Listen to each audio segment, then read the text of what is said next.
Let the IRS snooping begin. A new tax policy is requiring third-party payment networks like Venmo, PayPal, and others to report transactions of $600 or more to the Internal Revenue Service for tax purposes. Hillary Vaughn is live in Washington with the details for us. Hi, Hillary.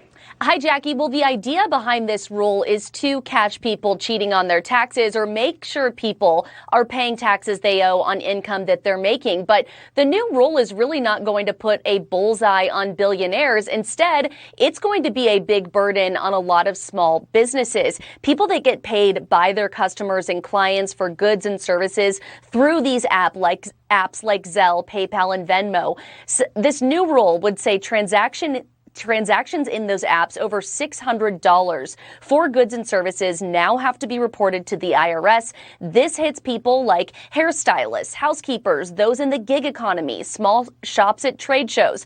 The U.S. Chamber of Commerce says they warned Congress back in March when it was passed that this would be a burden, telling me in a statement this, quote, "The Chamber cautioned Congress against imposing more red tape on small businesses during the last time Congress used reconciliation to jam through hyper-partisan legislation.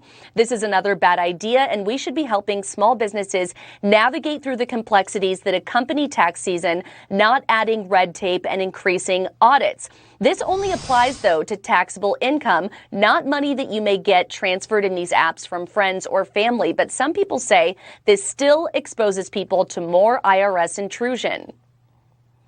What if I send money through Zelle to my child at school? I'm now going to have to prove that that wasn't payment for some kind of service. With a broad stroke, you can catch up a lot of people doing things that have nothing to do with taxes. Jackie, technically, this is not a new tax, but it is one more thing that people are going to need to think about at tax time, and they're going to have to keep records of these transactions to make sure they can prove, if they get audited, that these transactions are not taxable. That's what I was going to say. They are going to get buried in paper on this. Hillary Vaughn, thank you so much for that report. Joining me now,